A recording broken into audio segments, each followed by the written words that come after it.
एक बार की बात है। एक गांव में एक धनी व्यक्ति रहता था। उसके पास पैसे की कोई कमी नहीं थी, लेकिन वह बहुत ज्यादा आलसी था। अपने सारे काम वह अपने नौकरों से ही कराता था और खुद सारे दिन सोता रहता या अय्याशी करता था। वह धीरे धीरे बिल्कुल निकम्मा हो गया था। उसे ऐसा लगता था जैसे मैं सबका स्वामी हूँ, क्योंकि मेरे पास बहुत धन है, मैं तो कुछ भी खरीद सकता हूँ। यही सोचकर वह दिन रात सोता रहता था। लेकिन कहा जाता है कि बुरी सोच का बुरा नतीजा होता है। बस यही उस व्यक्ति के साथ हुआ।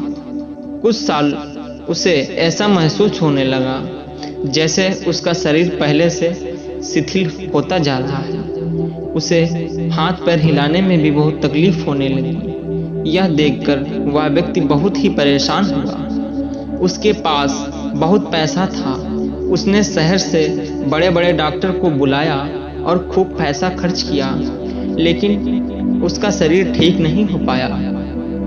बहुत दुखी रहने लगा। एक बार उस गांव से एक साधु गुजर रहे थे। उन्होंने उस व्यक्ति की बीमारी के बारे में सुना, तो उन्होंने सेठ के नौकर से कहा कि वह उसकी बीमारी का इलाज कर सकते हैं। यह सुनकर नौकर सेठ के पास गया और साधु के बारे में सब कुछ बताया। अब सेठ ने तुरंत साधु को अपने यहाँ बुलवाया, लेकिन साधु ने कहा कि वह सेठ के पास नहीं आएंगे। अगर सेठ को ठीक होना है तो वह स्वयं यहाँ चलकर आए। सेठ बहुत परेशान हो गया, क्योंकि वो असहाय था और चल भी नहीं पाता था। लेकिन जब साधु आने को तैयार नहीं हुए तो हिम्मत करके वह बड़ी मुश्किल से साधु से मिलने पहुंचा, पर साधु वहां थे ही नहीं। सेठ दुखी मन से वापस आ गया। अब तो रोजाना का यही नियम हो गया। साधु रोज उसे बुलाते, लेकिन जब सेठ आता तो वहां कोई नहीं मिलता था। ऐसे करते करते 3 महीने गुजर गए।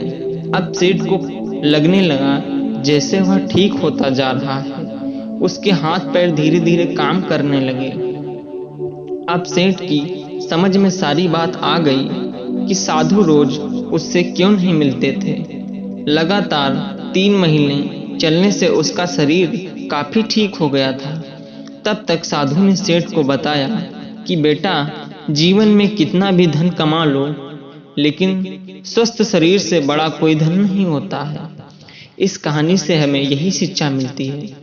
तो मित्रों, यही बात हमारे दैनिक जीवन पर लागू होती है। पैसा कितना भी कमा लो, लेकिन स्वस्थ शरीर से बढ़कर कोई पूंजी नहीं होती। यह कहानी आपको कैसी लगी हमें कमेंट करके जरूर बताएं, और चैनल पर नए हैं तो चैनल को जरूर से सब्सक्राइब करें।